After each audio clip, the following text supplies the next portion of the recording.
No shit, Nina. I gotta censor that again. Kyle, what the fuck?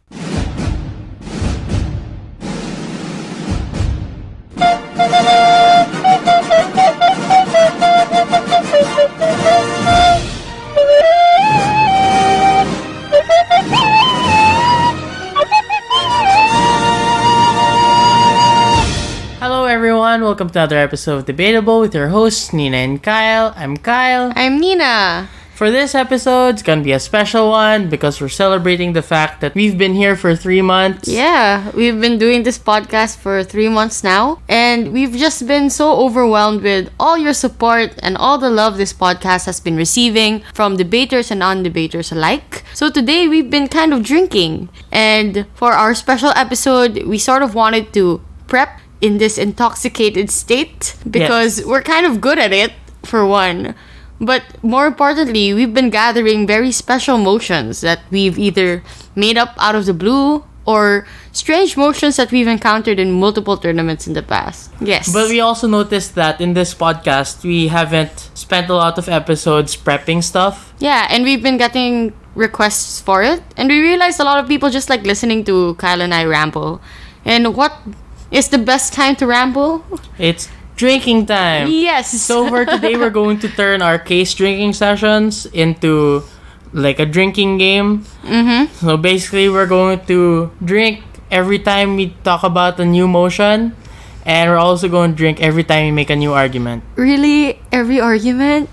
Yeah. Prepare to get wrecked, Nino, with your 8 arguments per speech. I'm not gonna prep that well then if that's the rule. Yeah, so this is gonna be so fun. We have how many motions today? We have 8 motions. Yes. Okay. And these are motions we've actually received from you. So I hope you're ready. The first set that we're gonna tackle now is the set I tweeted jokingly a few days back. So I joked that these were motions we planned to release in PIDC. Though obviously we didn't. The first motion is very basic, like it's been a joke motion that has been released actually seriously recently, and people just started joking about it. So it's this house would ban Zeus. And then the second motion is this house would ban Zeus. As in the Greek god. And then last motion is this house would ban Zeus. As in the author. Yeah. The Cat in the Hat. Yeah. Yeah, so since these are 3 motions, you have to drink thrice now. Maybe can we drink after we prep each motion? No. Fine, let's drink. I don't like this. She says as she downs a drink. Yeah, you have to keep talking while I'm downing this drink, Kyle. Come on. So we're going to be vetoing. Okay. Because it's a set. Actually, it's the only set we have for this episode. Yeah. That's because, like, obviously... How would we do this? So this house would ban Zeus. Zeus and Zeus. I think it's so easy to just ban Zeus, the god. Yeah. He was a very misogynistic prick. And he raped a lot of women. Oof. And he was so early. And he was very mean to his own wife. Yeah. And his own children. But to be fair, Hera, like, she's not exactly a good person either. Yeah. She hypnotized Hercules to killing his own wife and children. Yeah. Yeah, so I guess... what if they ask us though in opposition? Are you willing to ban all gods because all of them are mean? Yes. Yeah. I'd like a world without religion. Whoa. Yeah. So we're gonna turn the debate. Think about it. If we turn this debate about religion, we'd totally win because there's Skyla Tega in my team. Is it? Well, okay. It's a major serious question. Is it reasonable for government to defend that? For example, someone POIs you. Like, are you okay with banning all religions? And it's like, yeah, we'd rather live in an atheist world. And then the debate becomes about an atheist world. Is that a valid... Well, if the debate ends up that way, then it's valid for the judge to judge it based on that stance. But for me, the best way for opposition... Well, the best way for government, rather, to get away with it is to say, maybe in another debate, we could talk about that. For this debate, we are particularly talking about Zeus. Yeah, so I'd make sure as early as possible at Prime Minister, I would limit this debate to talking about Zeus. right? All right. So because it's gonna be whataboutism if you bring in other characters and other Greek gods into this. Yeah, but also like not just Greek gods, but also religions in general. You have, I know a religion that is completely safe. Scientology. No, it's not safe to defend Scientology. What? But Scientology never has any like gods that do bad stuff. We're vetoing, Kyle. We're vetoing. They have Xenu, the alien space warlord Stop. that vaporized aliens in our volcanoes with atomic bombs. How do you know all of this? Oh, I don't know. Are you a Scientologist? Yes. Okay, so I think I would make this house would ban Zeus, my number one. Because I think The Greek god? the Greek god, sorry. I have to specify now because I realized if you're just listening to audio, the three words sound very similar. So Oh, really? So I would ban the Greek god. No shit, Nina. I gotta censor that again. Kyle, what the fuck? It takes us 2 minutes to censor one word. Yeah, okay. You didn't get the joke because I said... I know, I know. Okay. I know. Okay, we'd ban Zeus. I think I'd make that number one. I'd make this house would ban zoos, like the animal place. Animal cages. The animal cages. I'd make that number two because it actually is rather debatable. And then I would veto for sure Dr. Seuss. How do you... I mean, you can. Obviously, we will talk about how you can later. But I think it's... Well, he's a shit writer. No, it's less intuitive because he was... Well, he never had any bad things in his writing. The writing itself is questionable, but you don't ban things just because they're badly written. What? And then... He taught a lot of lessons like... Oh, and the Lorax? The Lorax, Damn, for that's example. so good. I'd still regret that because it led to the movie, which is a bad movie. And Well, also Cat in the Hat. What about Which is an the atrocity. Grinch? The Grinch That Stole Christmas. It was a good movie. It was also a good story. Really? You thought it was a good movie? It's an okay movie. I have to rethink things now. Okay. Basically, I would veto that last one. Not because there's no arguments against it. Obviously, all these motions are debatable. Hopefully. Hopefully. But I think it's just harder to defend.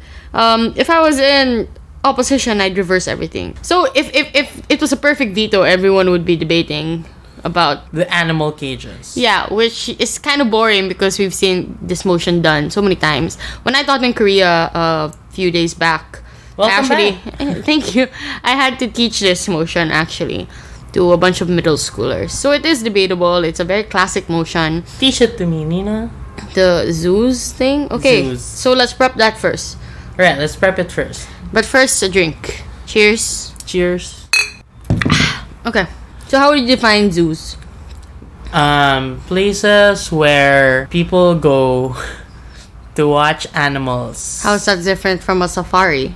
An enclosed space where people go to watch animals. Animals that are kept in confined spaces within the same facility. Because if you said enclosed space, it could still mean it could be the safari still. safaris or maybe like Preservation zones. Yeah. Yes, exactly. So I'd make sure that when I define zoos, I would be very clear to say that it's a infrastructure that contains multiple animals in spaces that are smaller than the preferred or suggested spaces to provide for these animals. Totoo. So what if there is a zoo, like essentially a zoo, but the quote-unquote cages or the enclosures are big enough that it might as well be a safari? No, but I would say that the fact that a zoo includes so many different animals at a time means that there are at least certain animals that are not in their natural habitat. Oh yeah, I see. Yeah, but in a safari, most of the animals you have there are from that habitat. So if you're in an African safari, you'll see lions, leopards, lemurs, etc. Yeah. So do you think Jesus goes there? Doesn't he heal leopards? Cricket noise. You're drunk, Kyle. Go home. We're recording in my room. I'll go home. Goodbye. Okay, so that's how we'll define zoos. I think the intuitive gov thing is to talk about animal rights, obviously. Yeah. So I would argue that that's not their natural habitat. You're actively harming animals. No matter how good the facility is, you And are then- still stripping them of certain rights. You are stripping them of their capacity to learn hunting, to learn in their natural habitat. Because if anything, a lot of animals give birth in zoos. And those animals are raised in those zoos. And Yeah, therefore... but so what? They're animals. I mean, as humans, we have the right to... I mean, we supposedly have higher rights compared to animals because we're sentient. I mean, if it were like a rock, and the rock isn't aware of its own consciousness or its own existence, like you can throw the rock wherever you want. I think What makes animals I'd different? negate that animals are not aware of their own sentience. I'm pretty sure certain animals are very smart, like apes, and a lot of apes exist in Yeah, zoos. okay, fine. How about let's exclude apes? Let's not have monkeys. In this zoo. Oh wait, okay, fine. Apes and monkeys are different, but Yes. let's remove monkeys and apes From the zoo. from the zoo. Then Also I would dolphins. argue that it's because we have the most sentience that we have the moral obligation to care for others who have life, who may not be aware of their own sentience. But why? Are you also against like slaughterhouses? You could argue that if you want to go very hardline. Yeah, and then the debate becomes about vegetarianism. I mean, yeah, they're all closely related. If you argue animal rights, to some degree, you will have to defend extremity. But for this debate, I would say that, again, my best cop-out and my best response would be, if it's a debate about vegetarianism, we'll have that in another motion. But for now, we're talking about zoos, particularly and specifically. All right. So the first argument is obviously that like we have a moral obligation to protect animals. Yes. So the frame is that all these are very bad living conditions. And then the first argument is we have a philosophical moral obligation to give them like a dignified way Yeah. of living. And then I'd make sure to mention alternatives, because if I was in opposition, the first thing I would say is sometimes certain animals who live in zoos have better living conditions than those that live in the wild. For example, endangered species like pandas. yeah, I was gonna say pandas. Yeah. Because they have you ever watched a video of a panda just lounging about in a zoo? Pandas are so stupid. Yeah, pandas are very stupid. So they would argue in opposition that some animals are safer inside zoos. But my best way to respond to that is to talk about alternatives. Like, they don't have to be in zoos. They can be in safaris. They So we're can be okay in with safaris? we are okay with conservation areas.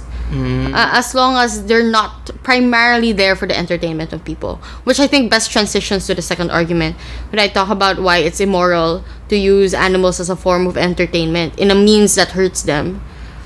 Alright, so what's the difference between the first argument and the second argument? And the first is our moral obligation to protect them, and second is why keeping them directly harms them.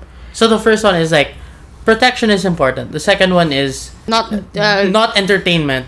yeah. So for me, it's a very subtle difference. No? Yeah, but you know us, we'll pull it off. And I think it is a difference to talk about what exactly are the harms that these animals face, why it's immoral to use animals as entertainment. If zoos, the primary reason for that is entertainment, not education. If you wanted to learn about animals, you can learn elsewhere. Like the internet. Like the internet, you can watch YouTube videos about animals. Frank. Yeah. Okay. It's a YouTube the context is there's this YouTube channel called Frank that has some fake documentary type videos about animals. And I showed Nina one, and it was about ducks. And there's like very bad footage of like explosive duck corkscrew penises and duck vaginas. Yeah, wasn't it educational? Yes, but I don't want to remember that right now, Kyle, and it has nothing to do with this prep. No, but you said education. Yes. So there's an alternative. Okay, back on track. Also, we just finished an argument, so We finished two, actually. nice. Nice. So, okay, I'm back on the second argument though. Why is it bad for us to use animals as entertainment? I think I would argue that overall it lessens our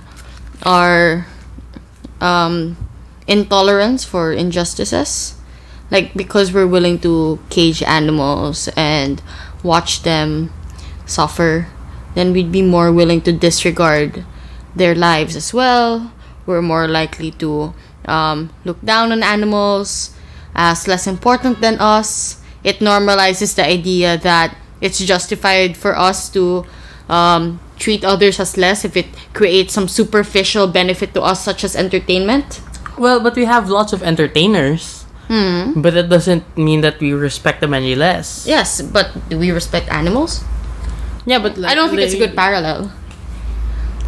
But like, do you see where I'm getting at? You're saying that just because we look at them primarily for entertainment, it makes us less likely to empathize with them or care about them. But Well, the difference with humans and animals is animals can't speak their minds if something's going wrong. If they don't agree with the objectification and entertainment you put them through.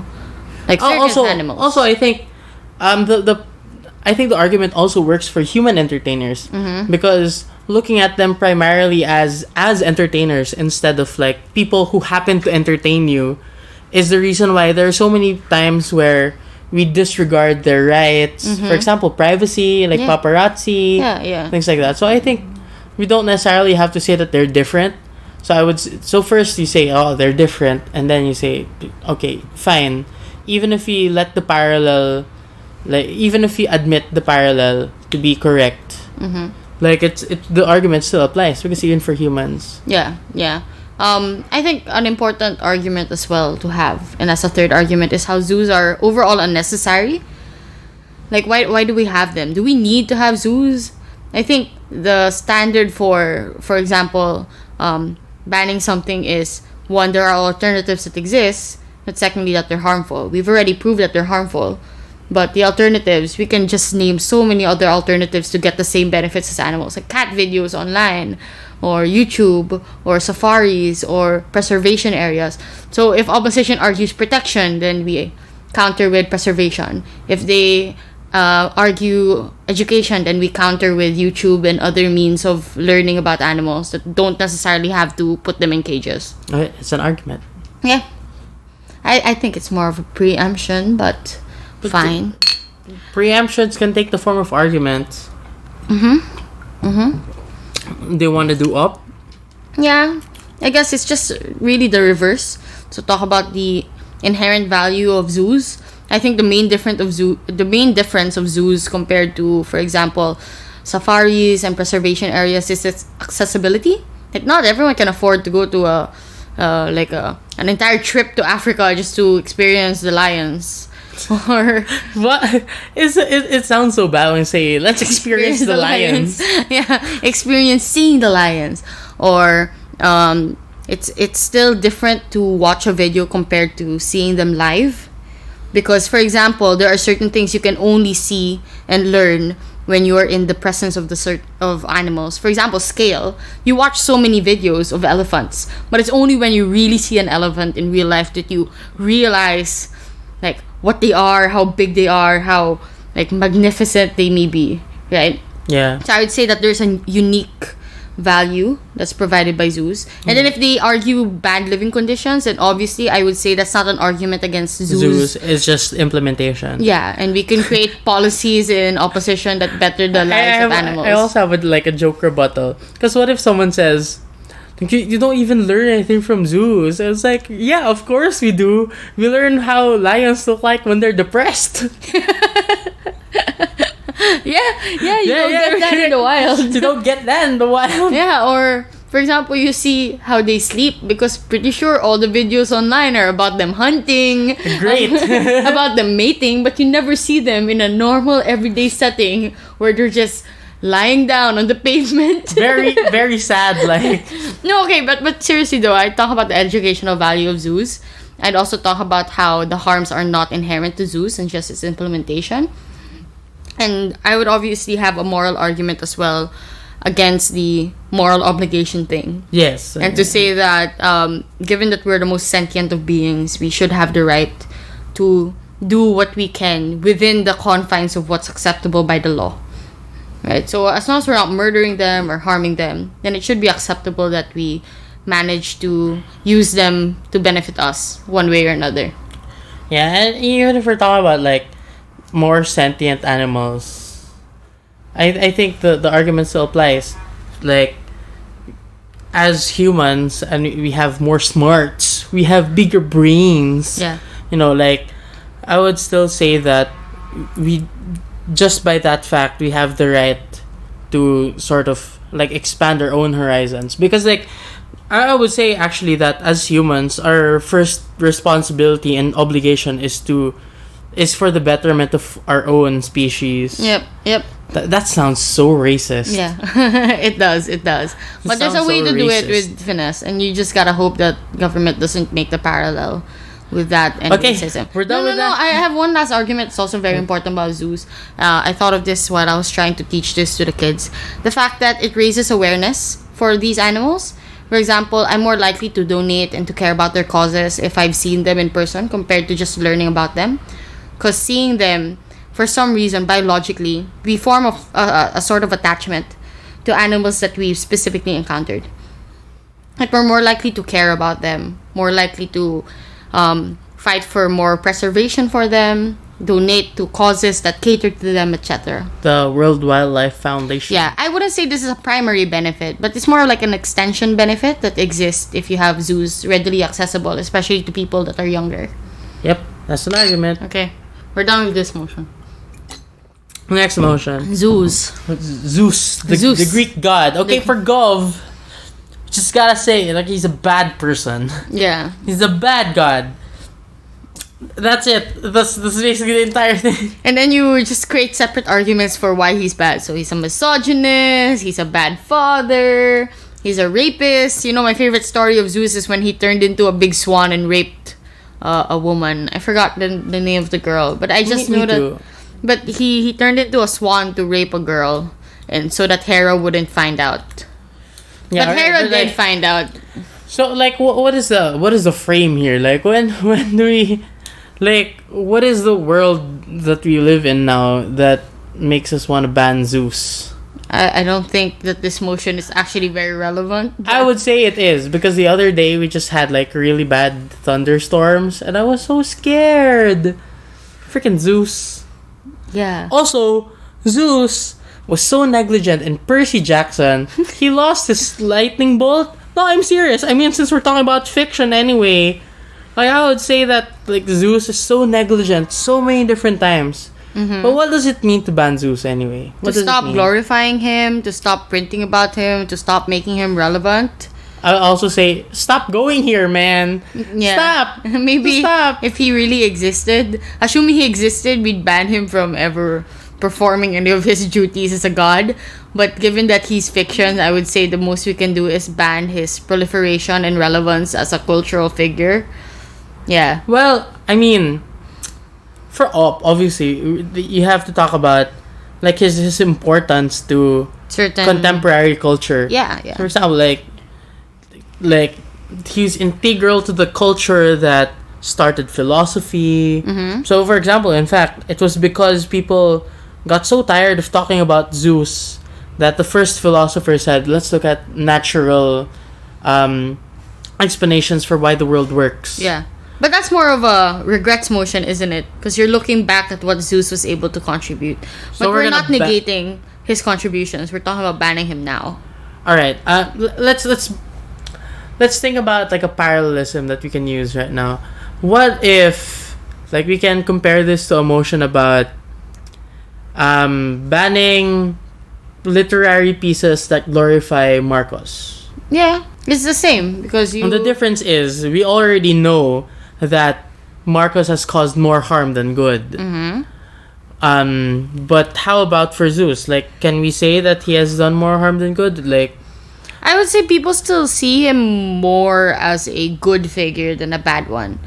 And that's exactly what's harmful. I would say that we're beyond the point where we can actually correct the narrative of Zeus because he's just so dominantly seen as a good figure that the only course of action we can take is to ban him. Because opposition might say, we can just actually lecture more about the horrible things that Zeus has done, the same way we can lecture about Marcos. But I would say that we're beyond the point of return. That we just gotta stop talking about him in general. So I remember after communism, like what happened was like in Europe, they banned a lot of symbols that they associated with communism after the fall of Eastern European communism, and that was because like it was still so ingrained, and the victims were still like so hurt that they had to ban it. But they eventually lifted the ban. So maybe this could be a stopgap measure. Like we can ban like glorifying Zeus right now, and then maybe in the future we could reintroduce him back. Maybe, but that's a very soft stance, isn't it? Because you're banning him, but only temporarily. So why ban him in the first place? If you're conceding that there's a future where we can coexist with the narrative of Zeus. But that's it. I think that's pretty much all the arguments. I'm not expecting this to be a rich motion. It's just a motion you talk about with your friends while drinking, like right now. Hey, Kyle. Yeah. Yeah. But for Op, I think Op is pretty strong here. Say that you can't just ban a figure that's relevant. Maybe we can just concede that there are bad things done, but we cannot disregard the importance Zeus has played to a lot of societies, especially the first, municipalities, the first city-states, especially in Greece. Like a lot of their lives revolved around the importance of Zeus, and that's the reason we got democracy today. It's because of their belief in these gods. So to ban that would be to disregard our history and disregard the importance. Drink. That's a lot. I mean, we talked about a lot. I'm gonna die. This house would ban Zeus. The author. I don't have any gov cases for this, honestly. So, my gov case is that he is a literary hack. Why? Okay, just like what Conan O'Brien said at his Dartmouth commencement address. The man ran for floozle with a snoozle, and in the literary world, that's called cheating. Why? What did Zeus do? Because he made up words just so that I could make them rhyme. It dumbs children down. Did it? Yes. So I read Zeus when I was a kid, and now look at me. I'm talking about green eggs and ham in my sleep. You do? I don't know if you'll be fun at sleepovers or you'll be super fun at sleepovers. My op case here would be that. Wait, I'm not done with the gov case. Okay, gov case. I would also say, okay, first, he's bad writer. And then I would say, there are ways to talk about the Lorax and the environment without having to be a bad writer. And then third, I would also say, when obviously Op will say, oh, you can't just ban bad writing. Yeah. That's ridiculous. Yeah, that's what I'd say. Like, we ban lang leave and stuff like that. I would say, yeah, go. Ban that shit. Ban it. Ban it. Okay, fine. You'll go hardline. No more Wattpad. No more Wattpad. How about fanfiction.net? Okay, fanfiction can stay. The softest stance. Everyone. Let's ban all literature except for fanfics. Okay, op case is obviously that Dr. Seuss has revolutionized children's stories. He has obviously played an important role for those who grew up with Dr. Seuss. There's a lot of relevant material. I'd say that there's no grave harm that necessitates having a ban. I would also make fun at government for even like allowing this motion to be debated and not vetoing it. Like, I'm not sure. And also, on a more serious note, I said he ran for floozle with a snoozle. Yeah. That's called cheating. But, well, there have been a lot of really great writers who do the same thing. For Shakespeare. Shakespeare did that. Lewis Carroll did that in Alice in Wonderland. And who wrote Clockwork Orange? But Clockwork Orange did that as well. Yeah. And then the reason why that works is a lot of the time language isn't about what the word means. Like what the single word in that like sentence means. Like what that single word means. It's about like context. So from a philosophy angle. What? We've been recording for 30 minutes. Yeah, from a philosophy angle, it's sort of playing with the confines of language. So even the silliest parts of Dr. Seuss still has literary and philosophical value at the end of the day. Yeah. I would say that, if anything, he's revolutionized writing by bending the rules a little bit. Yeah, so he got a lot of flack at the beginning because of what you said, like making up words, being called a hack, not taking writing seriously. But it's a form of evolution, and we should respect that. Okay, so that's the third motion. We're done with this set, finally. yeah. I think 30 minutes for 3 motions isn't bad, considering we're actually trying to prep. It's not bad. Like, we spent so much time on banning zoos. Because that's the actual debatable motion. Yeah, okay, that actually came out in the tournament. Yeah. Okay. The next one is from Gaston. Our dear friend Gaston from Hi. UPLB. Oh, Hello. he broke in UADC. Yeah, congratulations. You just heard. We cheered when you heard. I mean, yeah, UPLB won. I mean, Gaston has broken before in UA, I think. Yeah, but let's congratulate everyone. Yeah, we're every time. congratulating them. Yeah, so this motion is this house would make a hentai category for national artists. So when I saw this, like, he tweeted this at me, I was like, oh, there are 2 ways to define this motion. You can either say you're going to make like hentai artists into national artists, or you could also make a hentai category that features national artists. that second one's more fun. So I was saying, like, Gaston, if this is the wording, then it's gonna be messy. So, no. Yep, we suddenly care about the wording here on Debatable, talking about hentai. But let's do both. Okay. Okay, let's just start with the more boring one. You're really gonna cement yourself as the hentai person. I'm Kyle the hentai guy. Yeah, you're Kyle the hentai guy. Okay. So first, let's make hentai artists into national artists for government, and I'd rather just focus on government here. Okay. Oh, first you have to drink. Okay. Okay, so first, national artists in the Philippines. The thing about that is, in the past, there have only been like several categories for national artists, but recently, those categories have been expanding. So just a few years ago, we had the very first national artist in fashion design. Wow. Yeah, so the reason for that is because what constitutes art that is nationally important is that there has to be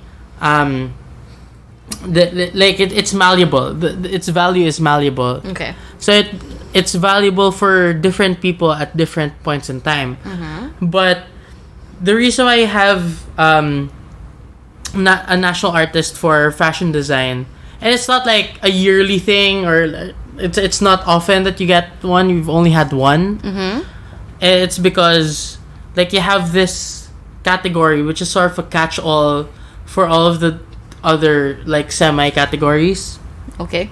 And it's so what I would argue is that what is nationally important in the form of art constantly changes. So the next argument, so the argument should be why hentai is suddenly so ubiquitous and so ingrained in our national consciousness. Okay, but I would say this is just a very general topic. It doesn't have to be the Philippines, because a lot of different cultures have so much hentai, even in their like prehistoric writings, like Japan, for example. The samurai scriptures sort of thing. They have. Are you so talking much- about the fisherman's wife? Oh, it's different. Yeah, that's different. the But very that's first- another thing. Yeah. The very first tentacle hentai was this inkwash painting in Japan. Oh my god, I know too much. You know too much about Dream weird of the topics. Fisherman's Wife, where Okay. she was having sex with an octopus. Yeah. Yeah, so I agree with you that so many different cultures have hentai. And I would also argue that it removes the taboo placed on hentai, which I think is important to remove, because discussions of sex and discussions of sexual fantasies are just as important as like realism. It's just as important as fantasy, because these are creations of our subconscious. If anything, this is a more primal means of understanding our subconscious, and should be seen as important as well. Yeah, and since it's national artists, we have to talk about its national importance. And well, to be fair, I would say that there's a lot of hentai that talks about like global issues. So like you already know about Metamorphosis Emergence. Yes. By Shindo L. Yeah, you've been kind of recommending that to everyone. Yes. Yeah, it is so depressing. It's like 300 pages long, and it's about drug addiction. And there's another piece about the sex trade. There's another piece about how we consume animals and like we sort of commodify them. Like imagine if they were actual sentient people. I felt so bad when I read that. You can use this as matter for the banning zoos motion. So I would say that, well, at least for the Philippines, we don't have any prominent hentai artists. Well, there's one. Forget his name, but he made. They're on Pornhub, I think. Yeah. Anyway, so I would say that while there aren't any prominent hentai artists in the Philippines today, that might just be a function of us making it a taboo. Because I know so many people that are so good at drawing, like the human body and weird positions and actual sex. Yeah. But because of that taboo, they don't get like the recognition that I think they deserve. Yeah. Okay. So I think that's a good case. Upcase is just basically it's unnecessary. It promotes promiscuity. It's not the most important thing. It might drive attention away from more important things of national significance, etc. I think this is basically more boring for opposition because it's more of the intuitive things. It's more fun to gov, really. Well, I would also say that on your first point was that it's unnecessary. Yeah. And I actually do agree with you that it is unnecessary.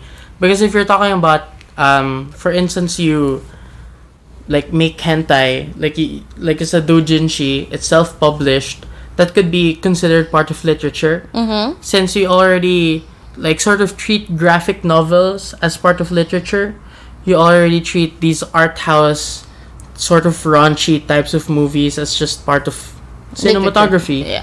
Yeah, so I think that they're already unnecessary. The category is already unnecessary because we have many alternatives. If that piece of art is so nationally important, they don't need to make a category. Just give them the already existing award. Yeah. And I would say that like it sort of cheapens like the hentai category as a whole when you make a special category just for them. Yeah, I think it would limit actually the kind of hentai that's presented, because if there's an award that you can gain from it, won't you just do things that are generally popular, generally going to get you that award? Yeah, so it's like Oscar bait but for national artists. Yeah, Oscar baiting. Yeah. Okay. Yeah. Okay. The second way to look at the motion is let's make hentai out of like national artists. Can we not talk about that? Because that's really senseless now, in my opinion. No, but like this is an actual dilemma that lots of people apparently go through. So I know this person. I know several people that I can't name for their security, but I know them, and they first met each other through like message boards online, where they sexualize national heroes. So how do you know these things?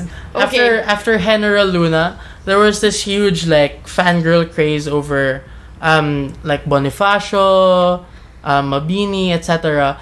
And there's so much fan fiction online about like all these national heroes just having sex with each other, and it was a big dilemma for us because on one hand, well, that means people are interested about like these national heroes. Yeah, I guess and you could say. you can't make quality fan fiction about someone's life without actually knowing that person's life. Oh, so it encourages people to learn more about these artists? I'm not even kidding. That's exactly what happens. Okay. But on the other hand, is it right that we sexualize them? Like, is it right that we look at Emilio Aguinaldo as a sex god, for example? I don't think we should be sexualizing anyone, actually. So I would be hardline against it. So you'd be hardline against sexualization in general. Yeah. Yeah. And I would say that like it's important for us to like recognize that these people are actually sexual beings also. Okay. Yeah, and I don't know, just sort of Humanize them. Yeah, humanize them. And it's like you have so many different ways of humanizing them. Like you show their flaws, etc. Why don't you also show their kinks? And like being kinky is an integral part of who we are as a people, as a human race. So government is again about removing taboos, basically. Yes. Like removing taboos and also maybe encouraging learning. Yeah, yeah. Like what if there's this person who doesn't want to learn about Philippine history because he thinks it's boring? It's like, oh, here's some hentai of it. It's like, whoa, I am suddenly interested now. And since like we were talking about like just a few minutes ago, we were talking about how a lot of social issues get raised and people become aware of them because they're exposed to it through hentai. Maybe that could be the case for these people as well. Okay. I see it. I see the government. I can't believe you made me see a government case here. Okay, I think we can move on now, Kyle. Okay, drink time. Drink time. I'm recording for 40 minutes. Great. It doesn't feel like 40 minutes because I'm having fun. Okay, this next motion is actually a motion that came out.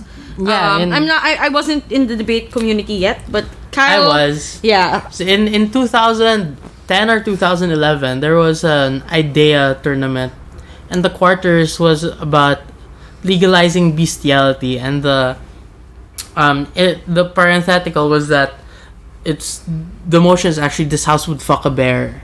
Wow. Yeah. So that's the motion. Bear we're like talking animal, about. not the. So bear like animal. Not the LGBT tribe.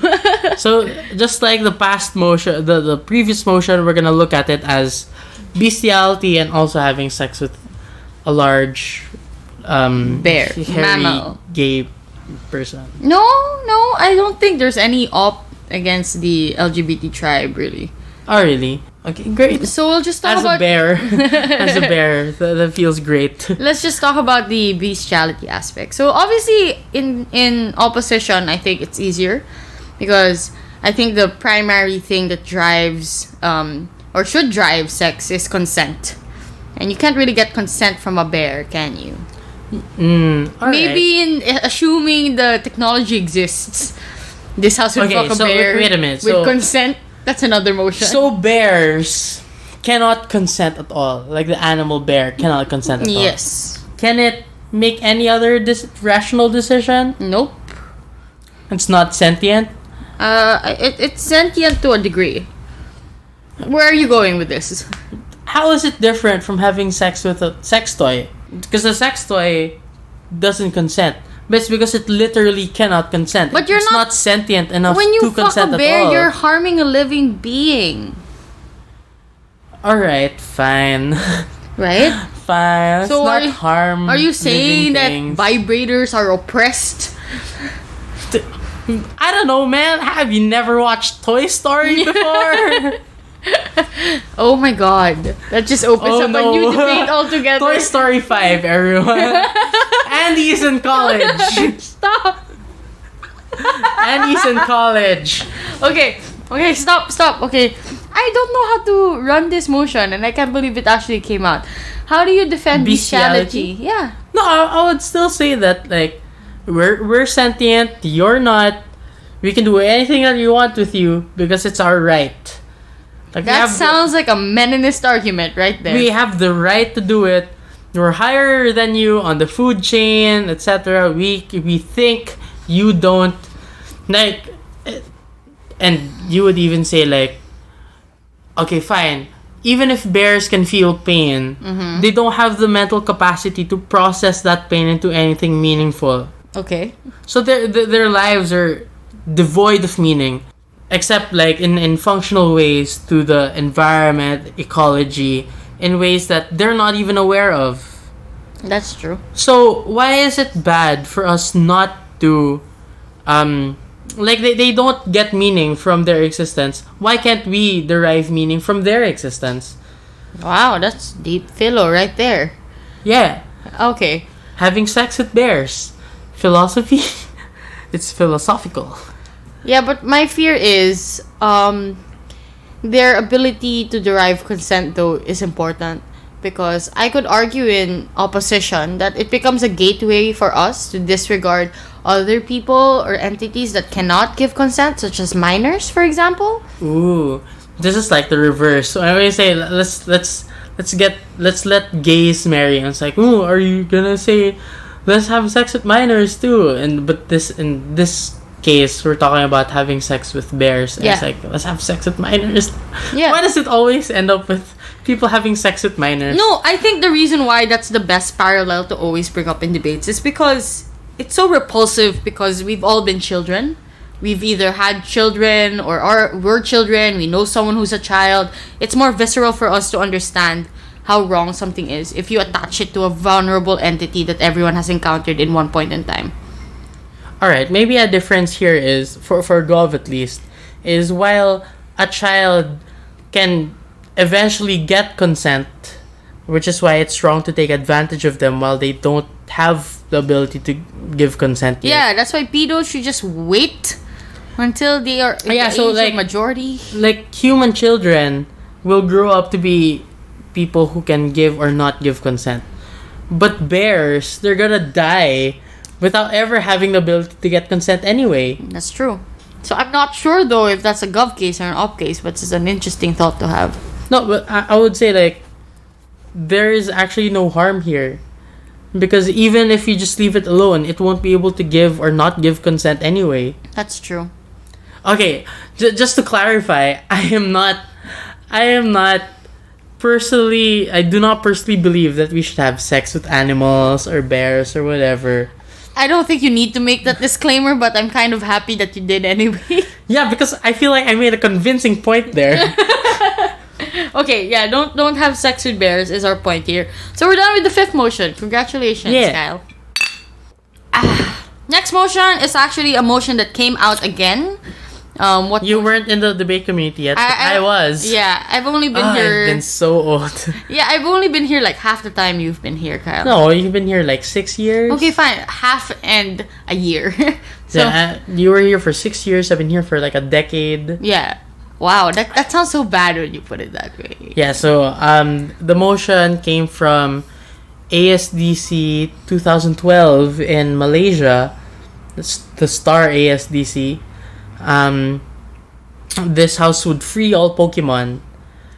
And I really like this motion. I think it's actually debatable. Well, it obviously is, because ASDC 2012 AdScore let it be debated. Yeah, but I think it's hard to ground in reality because it's all based on speculation and fiction. Like, how do we know how Pokemon work? We don't know where they came from.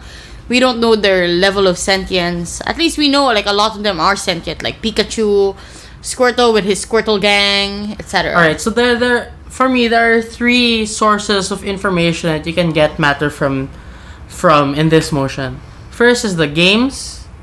Second is the anime. Third is the manga. For my argument in Gov... Did you actually debate this? No. Oh, okay. I think my motion... I'm not sure if this was the same round, but I only remember like 3 motions from that tournament. This is one of them. The other one is this house regrets the way we've come to celebrate Christmas. Oh, okay. Which isn't that ridiculous a motion. Yeah, I mean, I recently ran a tournament. This house regrets the celebration of Valentine's Day. Yeah, that was like an idea tournament as well. Yeah, so anyway, this Pokemon house would free all Pokemon. Yes, the Gov is very I think like intuitive. It's like we use them as essentially slaves to fight each other, etc. And they're sentient. Mm-hmm. But on Op, and I think Op is more interesting to talk about here. My argument for Op is that, like, they chose to be captured. Like, they weren't forcibly captured. They let themselves be captured. Mm-hmm. And I remember during that time, there was this one person, there was this one team who ran the case on Op that they actually want to be slaves.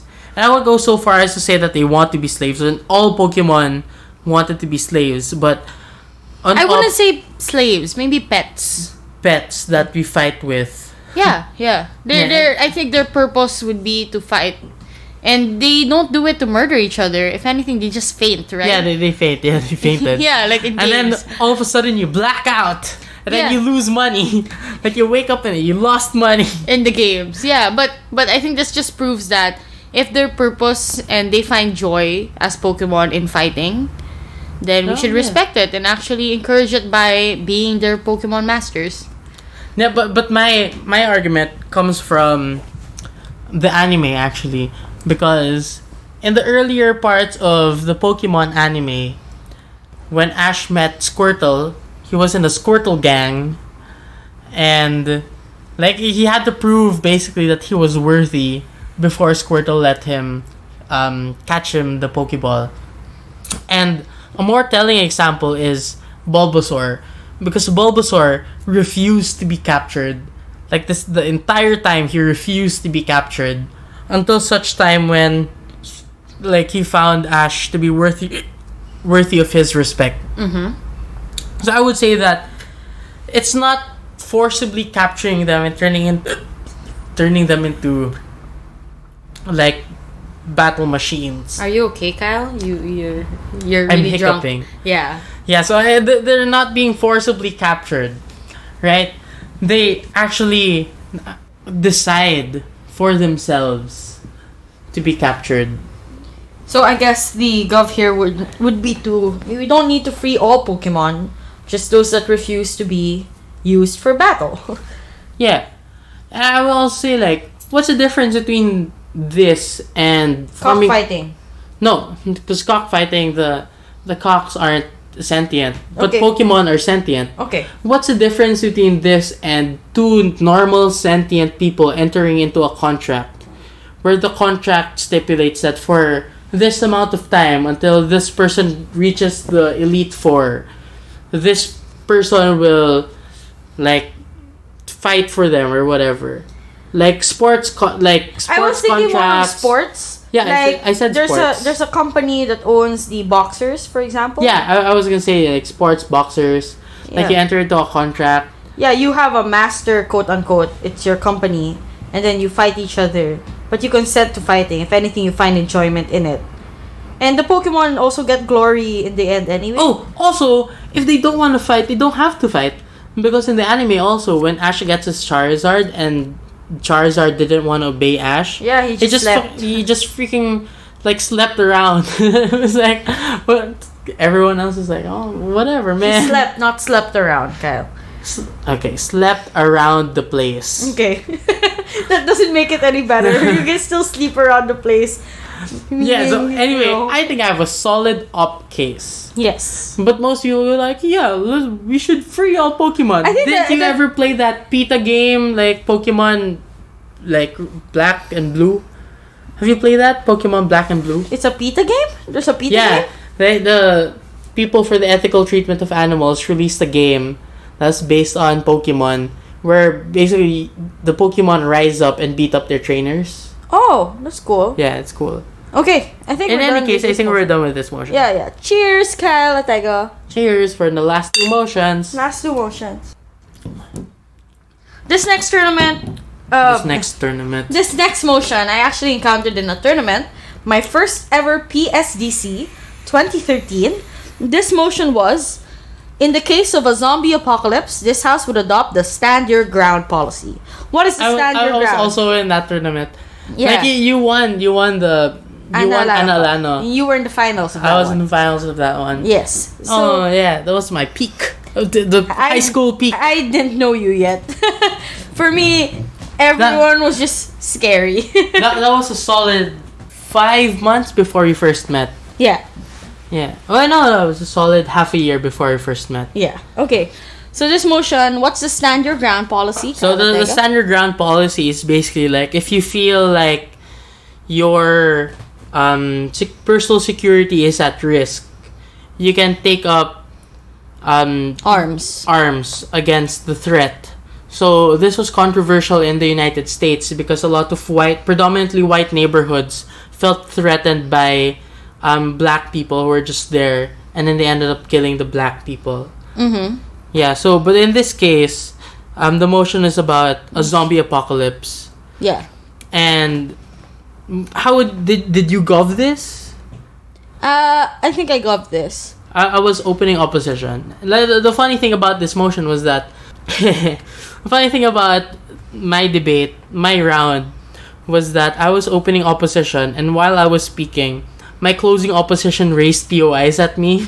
Oh no. It was hilarious. What was your gov case? My gov case was the urgency.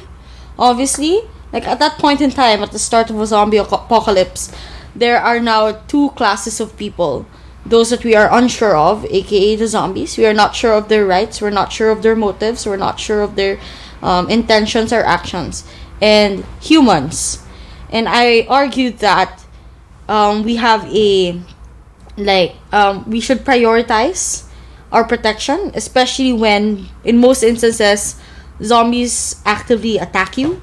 So I obviously painted zombies in a very negative light. Like, they're mindless, they've been infected with a virus that takes over, that they're no longer humans. If anything, they're just shells for the viruses. Yeah. So this is no different than trying to eradicate a disease. My argument on op was that we can't have the stand your ground policy because there's just too much distrust in these types of societies. So, for example, you're already super paranoid that everyone might be a zombie. So, the odds are very high that you're just gonna kill everyone. And, like, in a zombie apocalypse, you need a community. You need to rebuild a state so that the state can protect you again.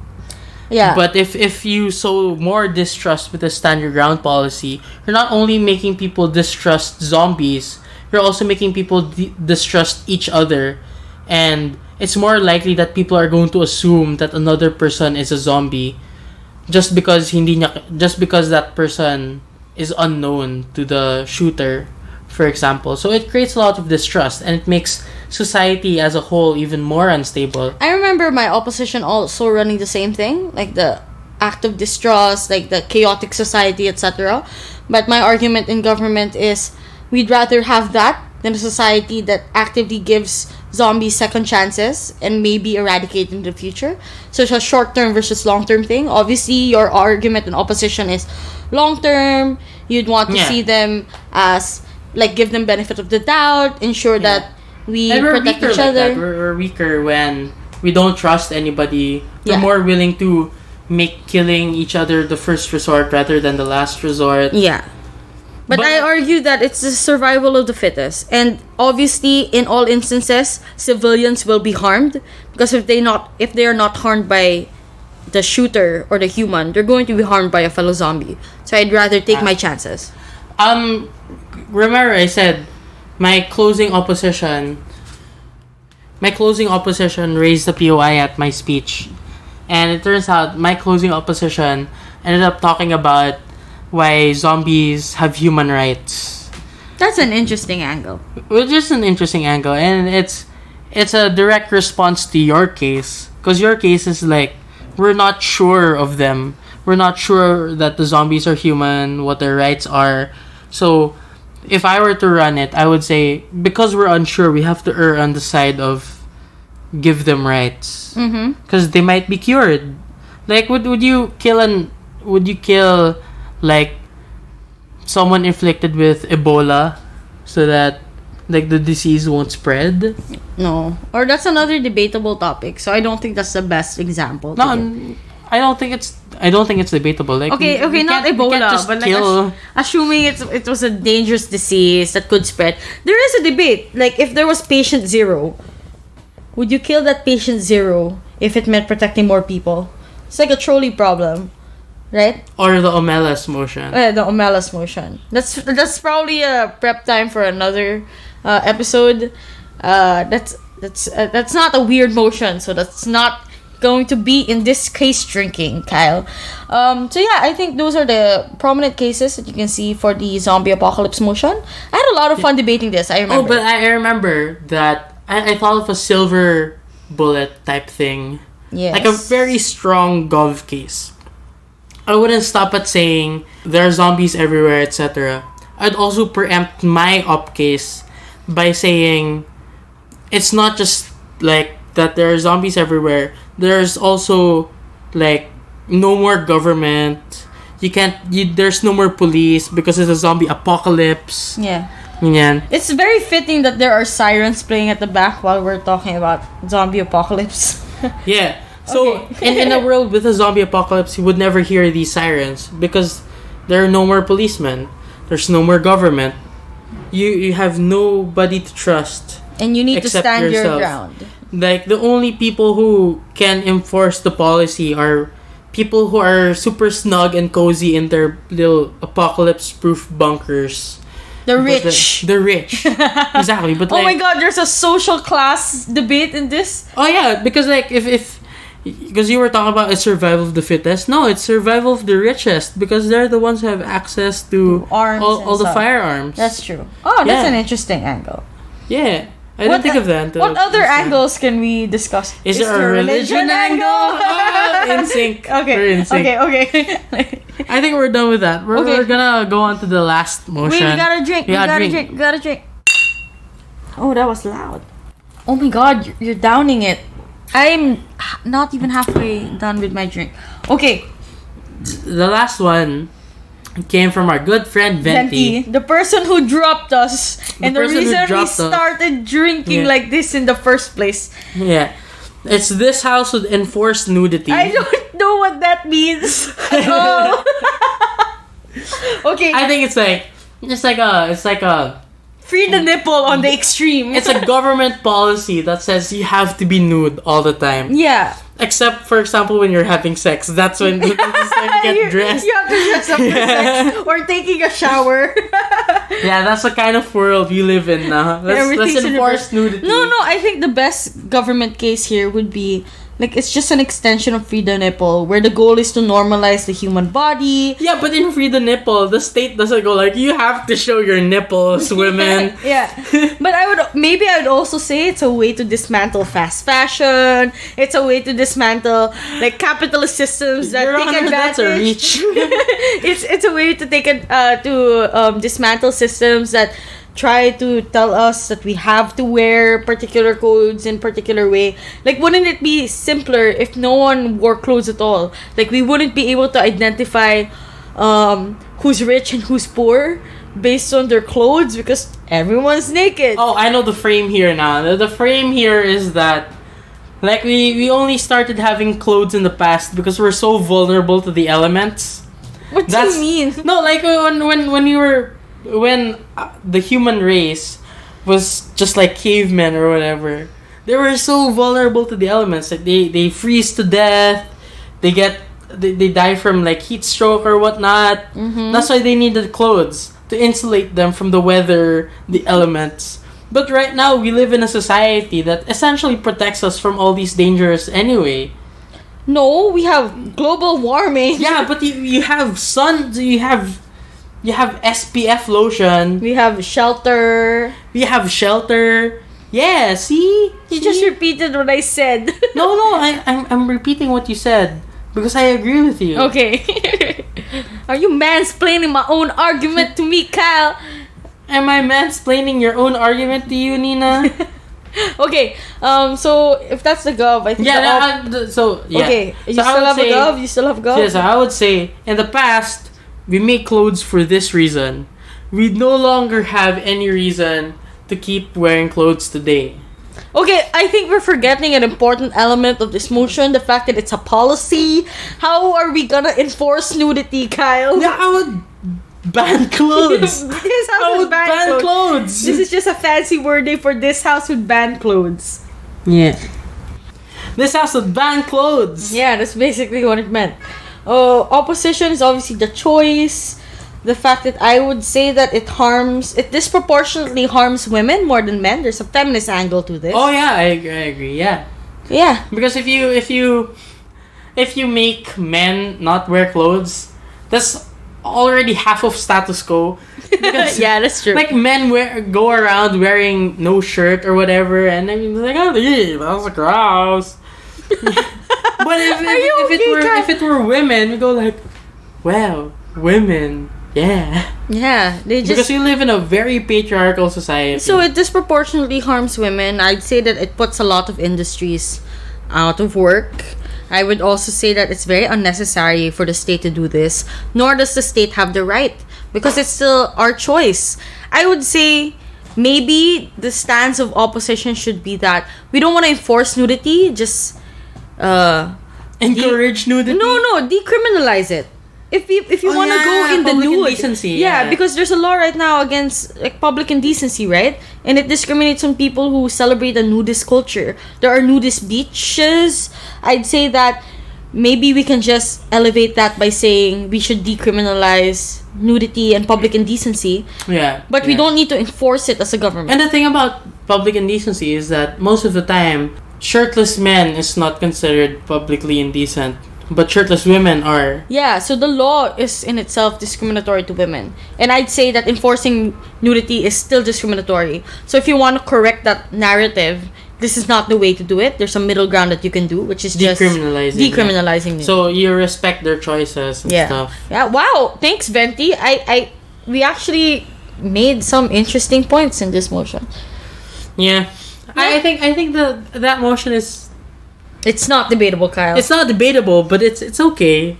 It's okay. It's okay. It's a good thought experiment. It's a good thought experiment. I have another one. What? I have another one. It's not in our list. It's not on our list. We're done with. But what motion is it? Our friend Papat.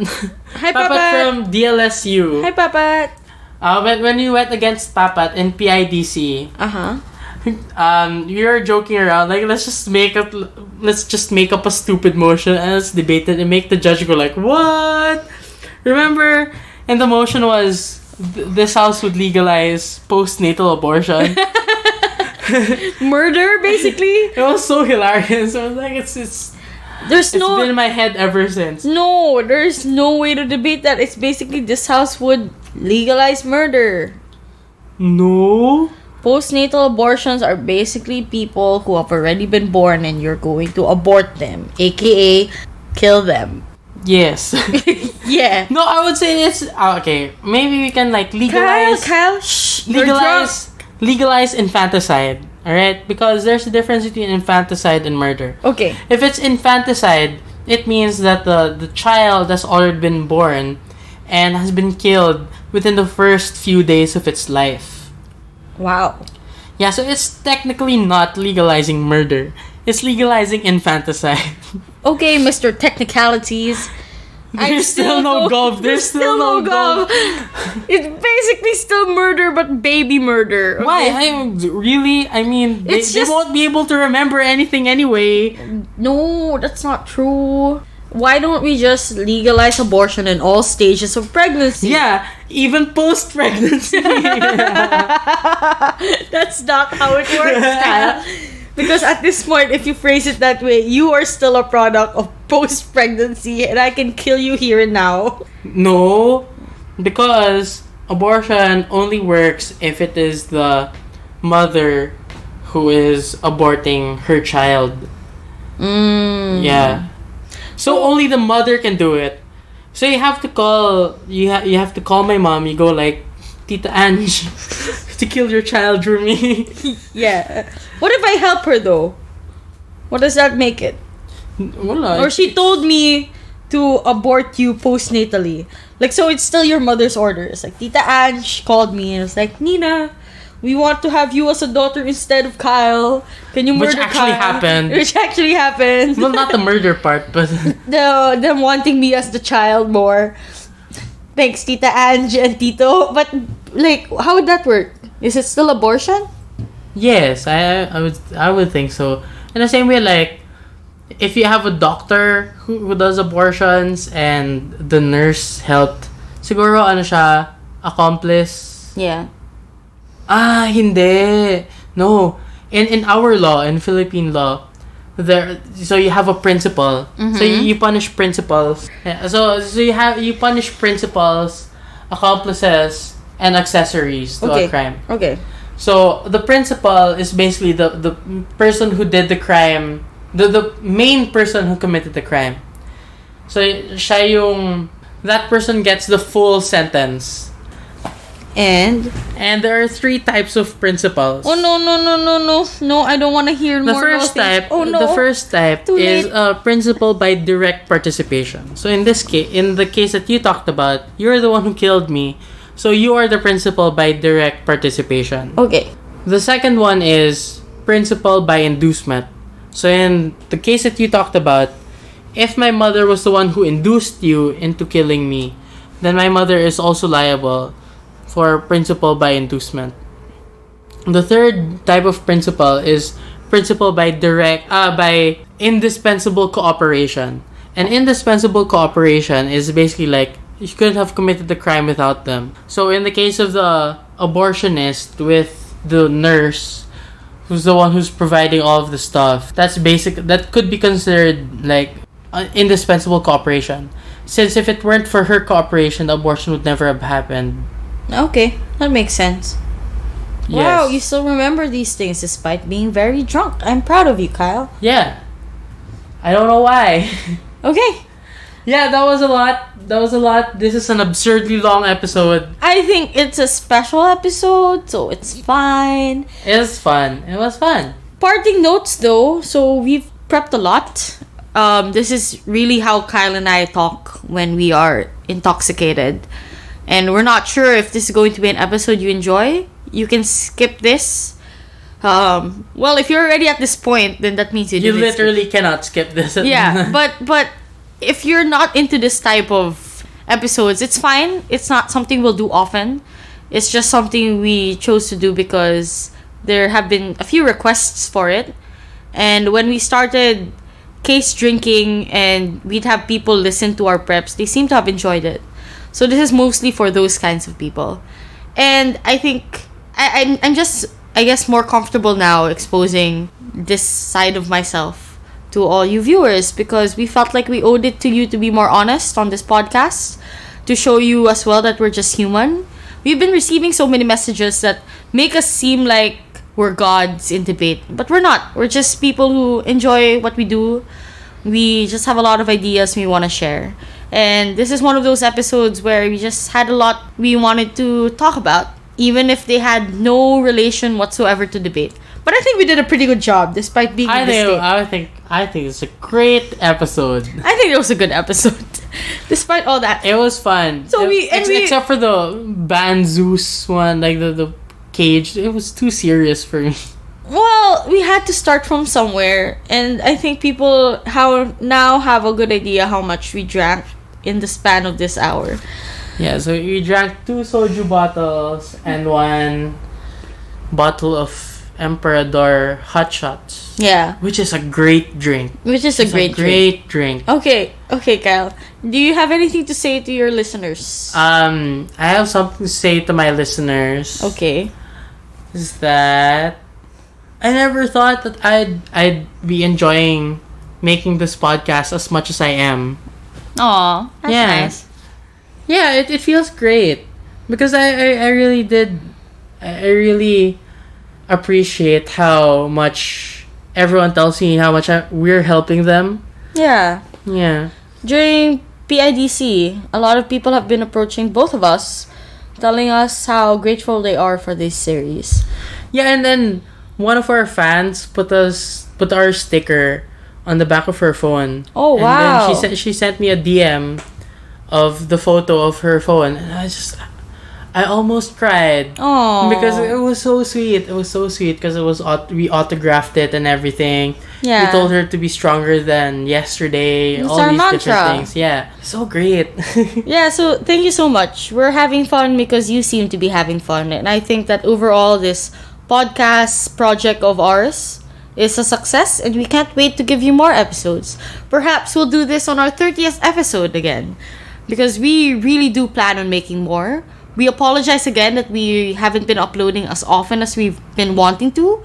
You're both busy, so yeah, but mostly me. That's mostly my fault. I've been abroad a lot of these days because I'm sort of working abroad now, so I only get to really do this when I'm home here and with Kyle. So we look forward though to more episodes to come, more case drinkings, and more normal case buildings. So if you enjoyed this episode, let us know. If there were parts you didn't like, let us know.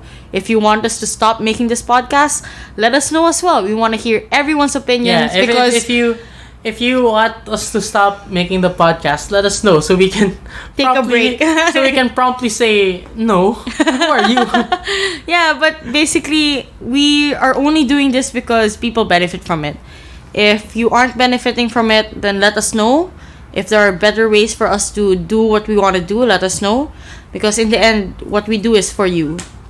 We don't really benefit much from this because we're kind of retiring soon. I'm retired.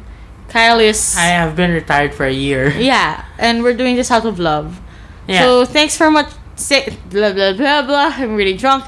Thanks so much for listening to this special episode of Debatable. I'm Nina. I'm Kyle. And we'll see you in the next and hopefully more serious one. Bye-bye. Bye-bye.